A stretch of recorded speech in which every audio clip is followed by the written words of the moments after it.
Guys, we're back for another exciting episode of the Hashtag Wednesday Match Play, and I am pumped for tonight for a couple of reasons. One, tonight's the season finale of the season 2 of the Hashtag Wednesday Match Play, and it's fun because we've decided just a few months ago to start doing seasons, right? And it's the start of what's going to become a more polished version of the show. We're going to be a little bit more dialed in.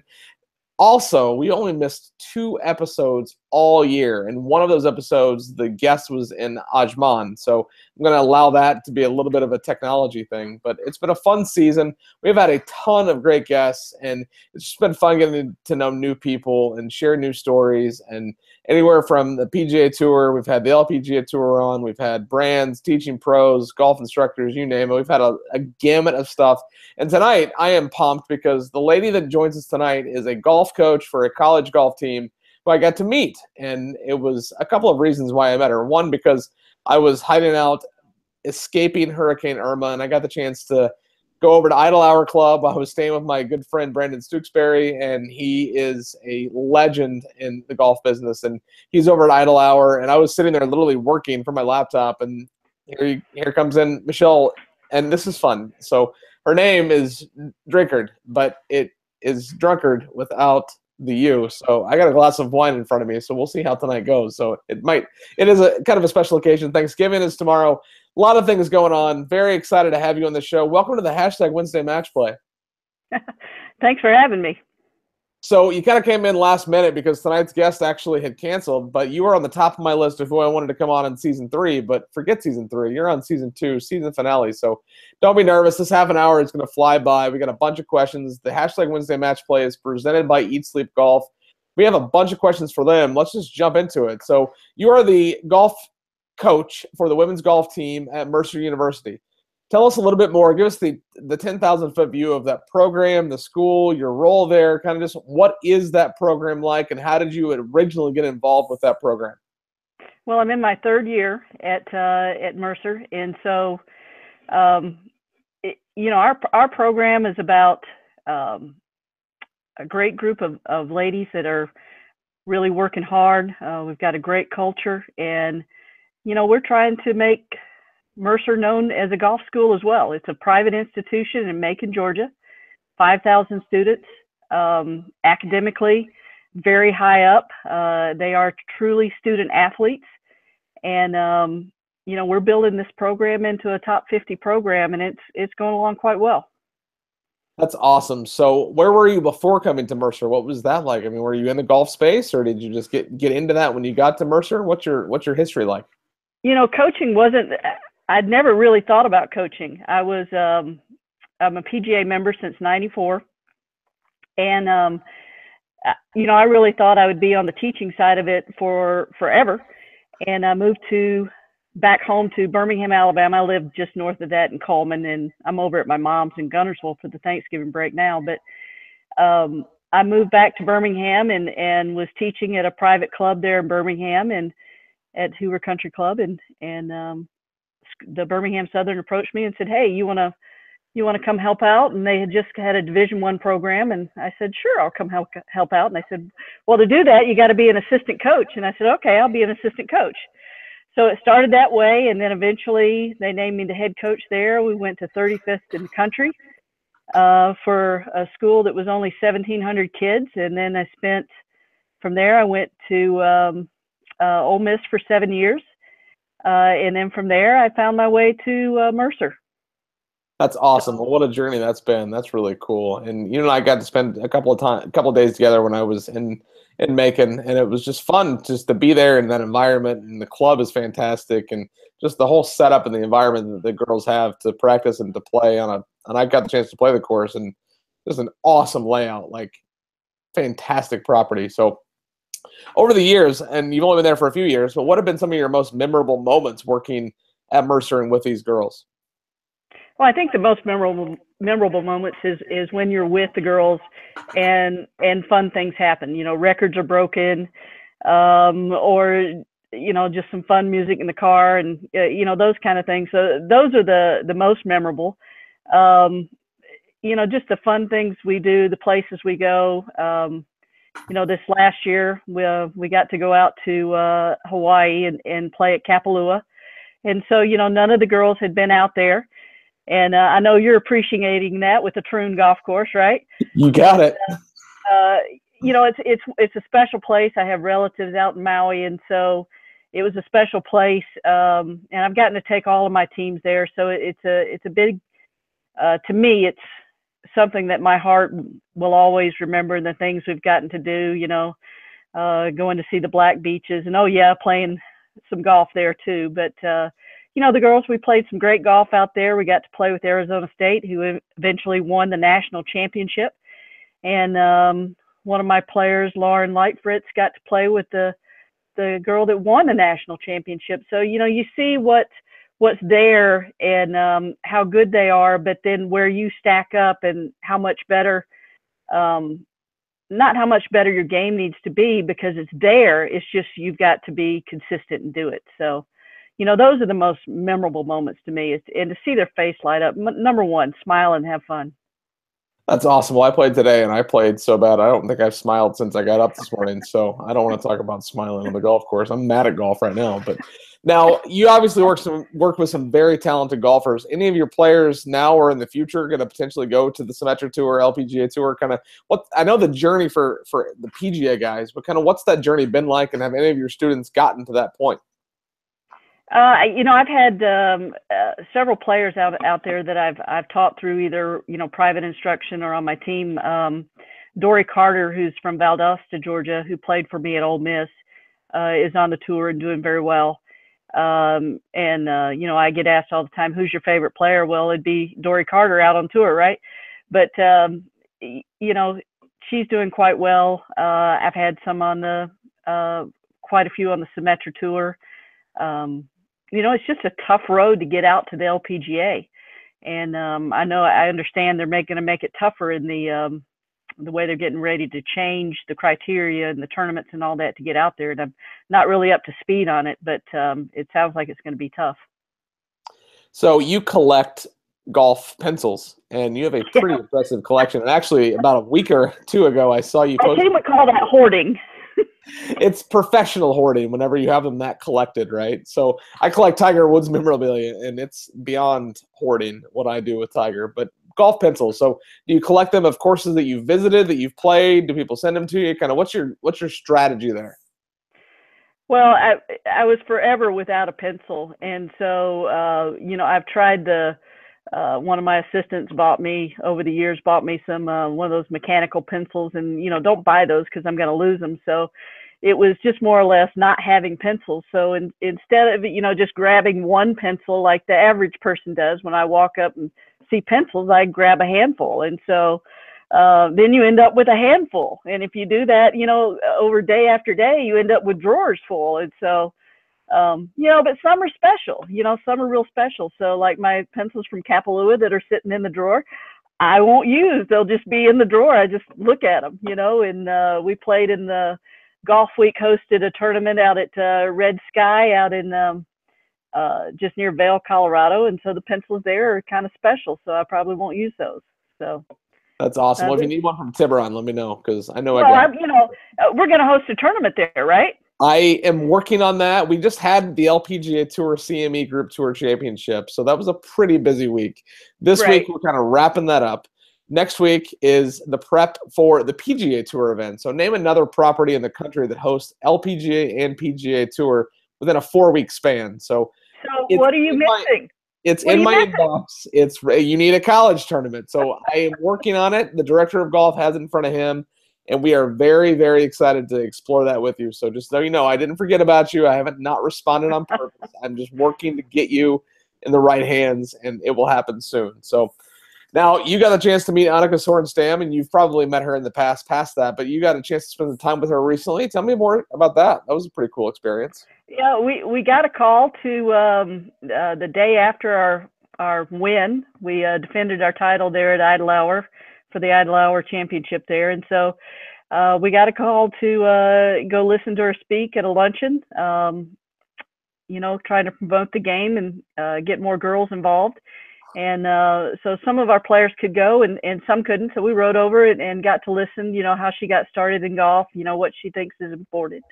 And then get to see her hit balls. which was quite interesting because she did it on a baseball field.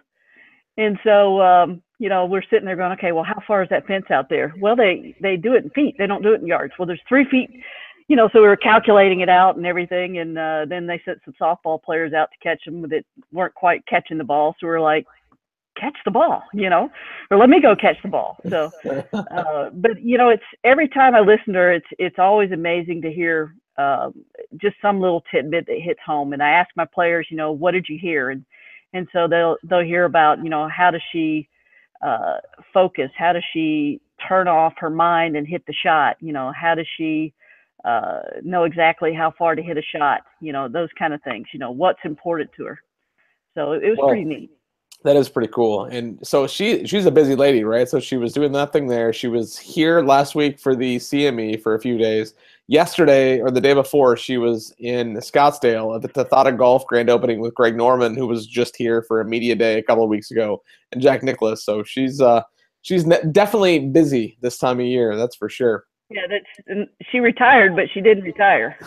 She retired to get busy and travel all over the place. You know what? But we needed somebody like Annika to step in there and take the reins. I mean, Nancy Lopez, in my mind, held the reins for a long time, and now Annika is just really promoting the game, through her foundation, and spreading the word out there and opening up so many avenues for these young ladies to strive to be the best they can be, not only in golf, but anything that they do. And I think that's very important. And, the platform that she's using is just awesome. So I assume you follow the LPGA a little bit. CME event was just here in Tiburon. And okay, so we're going to talk about the putt. Now, you told me before we went live that you haven't watched the event yet. So I want you to watch it first and then tell me how good the golf course looked. But I know you've seen the putt. How have you? I've seen nobody the putt. has not seen that putt. Like, they're reporting it was 2 feet. No, I was there. If it was a foot, it was an inch. This putt was like tap in. It's good in every force of my playing. So react to that putt. What happened when you saw that to you? Walk me through what that, to a golf coach, what that means, and what are the girls on the team saying about it? Like that's like the most epic miss I've seen, maybe in a long time. My heart just went down in my stomach when I saw the playback on the putt. And, I think we've all missed one somewhere along the way. And, it's usually because we just somehow we're not focused on what we're doing, or maybe too focused on what we're doing. Who knows? But we all miss one. And unfortunately, she did it in front of millions on TV and everything. And so everybody's going to remember the putt, like everybody remembers Greg Norman hitting right of the green on the Masters, and not being able to get up and down and win his green coat, so, everybody's probably going to remember that putt. But I'll tell you, if there's not a stronger individual out there than Lexi, I don't know who is, because, she started off the year with what happened, out in California, and I still call it the dinosaur, but, and to end that way, but she'll come back and be stronger for it. But it definitely face popped wide open. That's all I can say. So she still won $1 million. Like let's stay on there. Like she still made $1 million, but that putt cost her about $500,000. And today I was playing with a couple of members, and every time anybody hit a close, sorry, you got to putt it because don't Lexi that putt. Like, and I was like, too soon, right? But that's I don't want that to be like her legacy, and it won't be, because it won't be. It's not, like, for right now, because it happened at the club that we were playing, and but she still won $1 million, so it's not like but it's not the money too. Yeah, I mean, it's not the money. I mean, it's she wants the title, and if you're out there and picking people for dodgeball, she's the first person I'm gonna pick because she's a competitor. And she's back in 2 weeks here at Tiburon for the 2017 QBE Shootout, which is Greg Norman's event. She played in it last year, and she's back this year. So she knows the golf course. So hopefully she'll be able to. I just hope that it doesn't come down to Sunday and a 2-foot putt. Like, that's, I mean, she'll make it that time, right? Yeah. So as a coach, how far out are you recruiting, and how ingrained are you with the recruiting with your future players? Are you doing that, seasons in advance or 6 months in advance? Kind of, what's that look like for you? Well, recruiting across the board has just gotten crazy young. the players are getting so talented so quickly, that all the coaches we just kind of shake our heads and look how far out we're recruiting. We can't talk to a player until after their start of their junior year in high school. It used to be, a lot later than that even. But things have gotten crazy. So, there's some schools that have 8th graders committed, which is phenomenal to think about. But yeah, we're recruiting pretty far out now. I mean, you got to look at everything. I mean, there's so many great players out there. I mean, it used to be you just went to kind of the big tournaments to find your players, and that's not the case anymore. The Peggy Kirk Bell Tour, the AJGAs, the PGA has a great tour. I mean, there are so many SJGTs, the Hurricane tours. I mean, there's just so many great tours out there that you're just constantly looking around and getting emails, and it's everywhere. So, each year you've got 6 scholarship in women's golf. And so you're trying to recruit maybe 2 players a year. And through those 2 players, how many of 100 players have you actually looked at? I mean, it's kind of ridiculous to think about till you decide on your two players. So first-year students, what kind of lessons are you as a coach trying to instill in those players when they get started at Mercer? The first-year player is all about being away from home, learning how to manage their academics and their schedule, and not trying to put so much on them that they can't function. So I try not to be overbearing, I guess the right word, or try to, really give them a lot to do. I just try to keep it as simple as possible.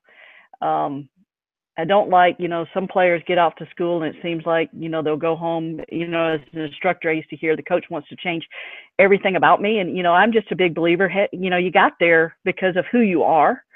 And so when they get to school, I just kind of want to simplify things and just get them started on the right path and help them be successful right away. And once they can see some success, then they're off and rolling. So what's your travel schedule look like? And I'm pretty sure you have a private jet because I see a lot of fun pictures of you guys getting into a small little plane that looks like it might be the Mercer Private Jet Airlines. Yeah, well, we have some, key people that like to take care of us. So we use those when we can for sure. But it's all about strength of schedule, and being able to play to your potential. And so, we try to organize tournaments. This year we went out to Vail, Colorado. Then we turned around, went to class for a day or so, and then turned around and flew back out to the University of Missouri, hosted a wonderful tournament up there. And then we came back and had a couple of weeks and then went out to Kiowa. I mean, it just sounds like we go to resorts, right? And then ended up at home at Idlehour for our championship. And then in the spring, we'll be at Reynolds Plantation. Then we'll fly down to Miami and play at the Biltmore down there. Then come back and play in Augusta, and then go over to LSU, and then back home for our tournament out at the Brickyard Golf Club there in Macon. So it's quite a fun schedule, and it varies from year to year, but every team gets 24 days of competition. So you try to split it up into, 12 and 12 days, and you can play a 36-18 in 2 days and get 54 holes in, or you can play a 3-day event. So just have to look at the tournaments and see which one match up to you best. No, you didn't mention Tiburon, but we'll fix that. I'm no, working. That's in February. I've already got it penciled in. It's February. Pencil. All right, good. I love it. Now, I was evacuating Hurricane Irma. It was funny. So I was there, and the city of Macon shut down. Like, grocery stores closed, and I'm thinking, it's raining. It's a little windy. You had 65-mile-an-hour winds, and I'm like, come on, Macon, try harder. Naples has got a $145. But anyway, I digress. So I was there evacuating Hurricane Irma, and I saw a ton of girls practicing, playing. They were there. They were present. They were all over the place, right? So how often do they practice, and how often do they play during season? Is it mandatory practice a couple days a week, or what's that schedule look like for you guys? Well, the NCAA says we can have 20 hours of practice, playing, meetings, workouts, the whole bit while we're in season. So, and each of those days you can only do 4 hours a day. So there are your rules. So a lot of these girls, get it done outside our time too. So I would say on an average day or average week, we'll work out Monday, Wednesday, Friday. We'll have yoga on Thursday mornings, and then we'll play. A lot of times we'll play either on Tuesday or Wednesday, or even Saturday or Sunday. And so we just kind of have to vary it out to what we need each week. I'm a big proponent in getting a lot of short game in.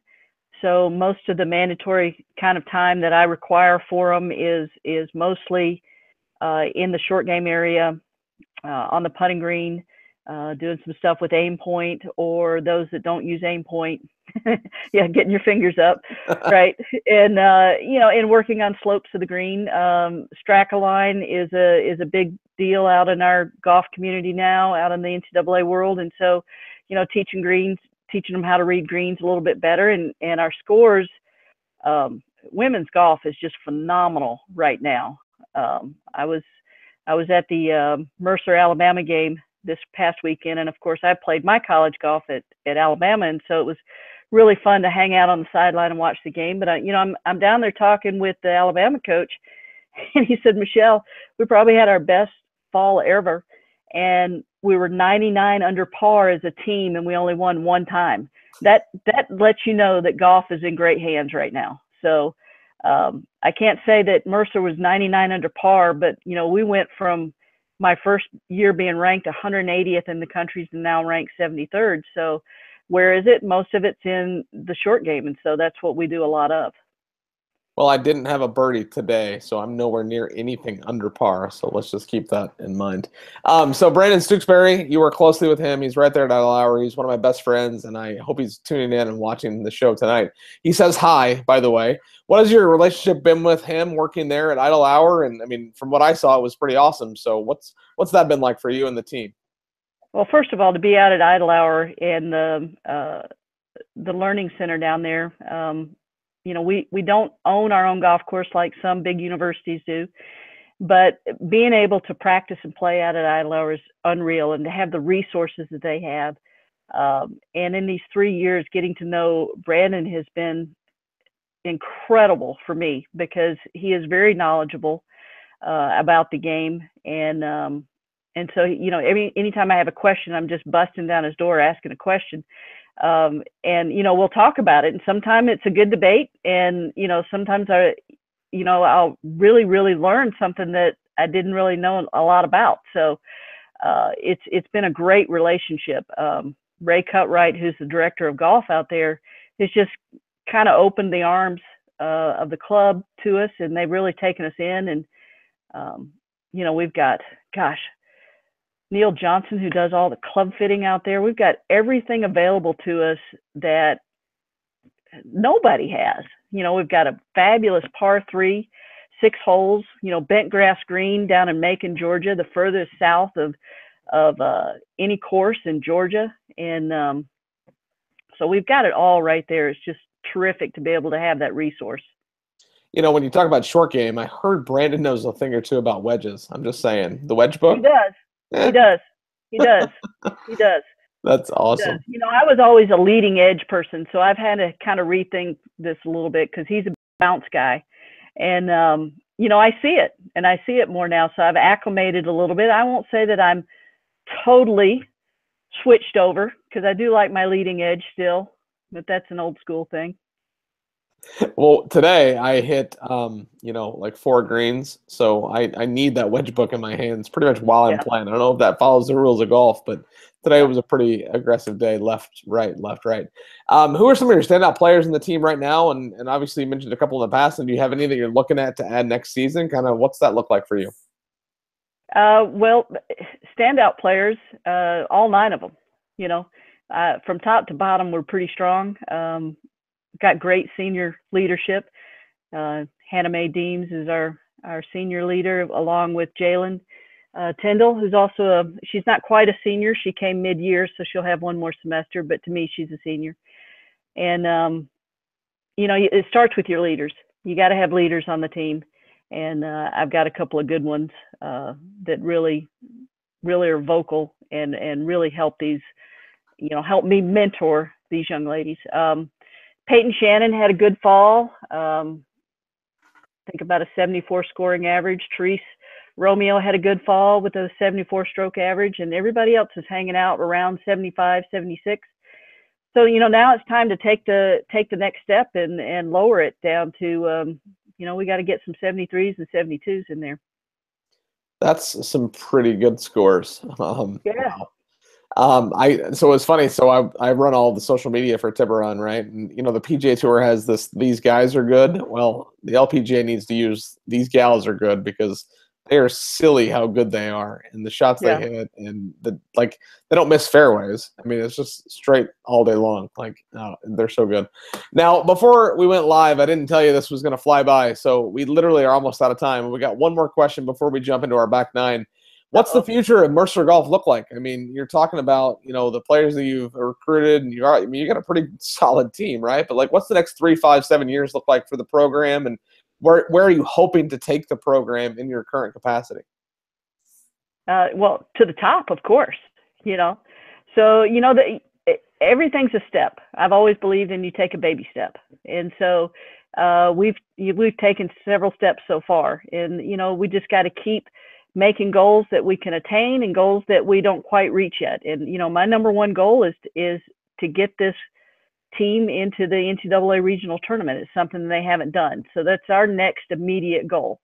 And so to do that, you got to have players that played at 74 or better, that can hit a long ball. Although length is not everything, it's about what you shot, what'd you shoot, what'd you score.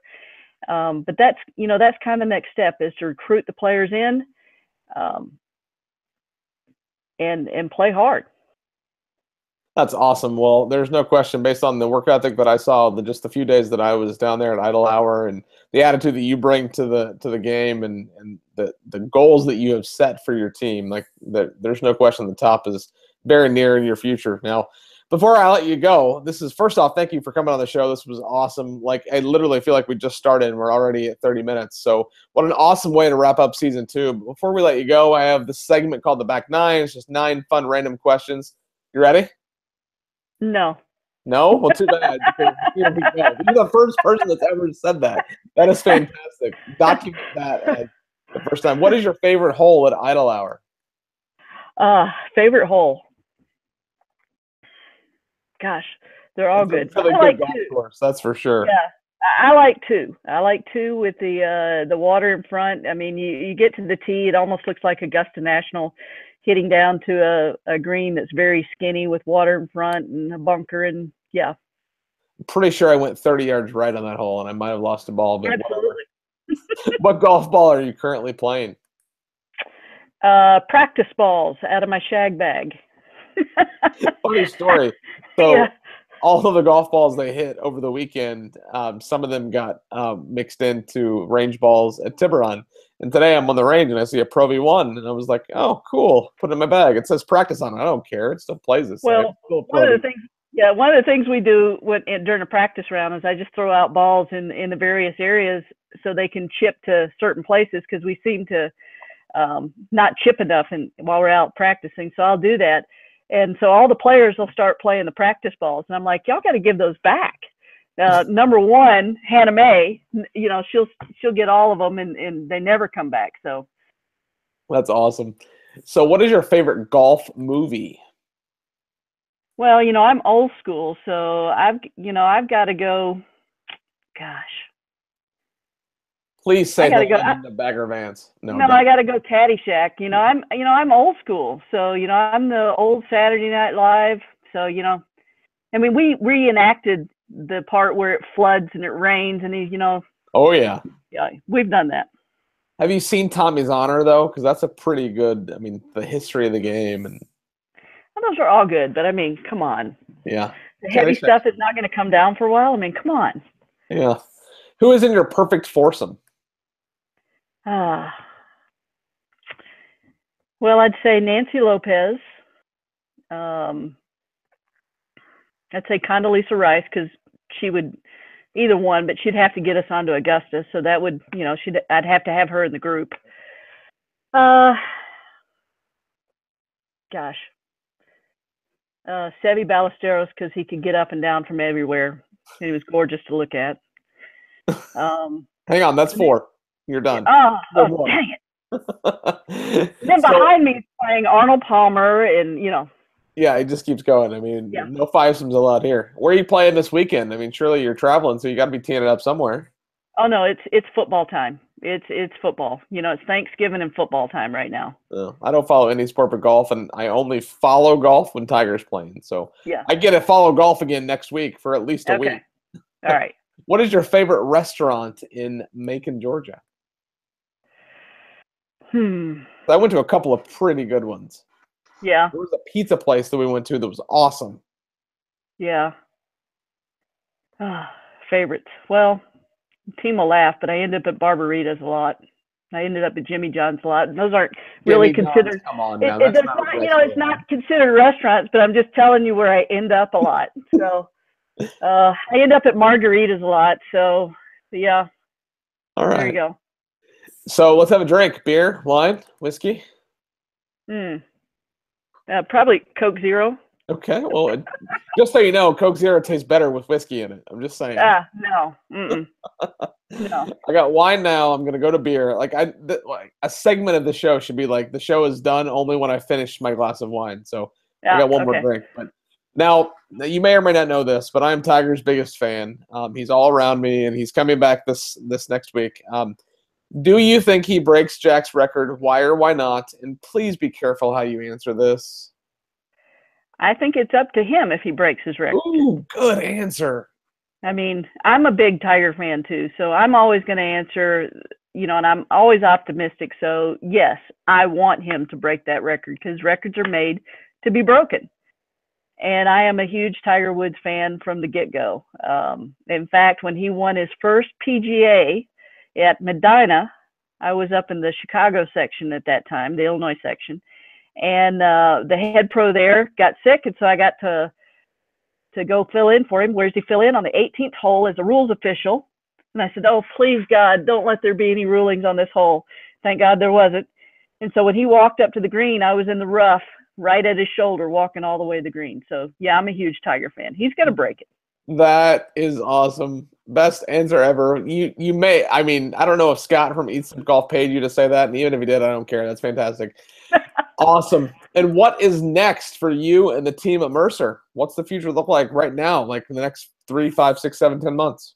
Well, the next 2 weeks look like that they got their nose in the books and they're finishing strong academically. So that's the next thing. Then they'll take a break and we'll get back started just after New Year's and start working our tail off to make this NCAA regional. So, NCAA golf is hard because their off season, they really don't get one. And so, they play summer golf, they get school, they play all school year, and then they have this Thanksgiving and Christmas break.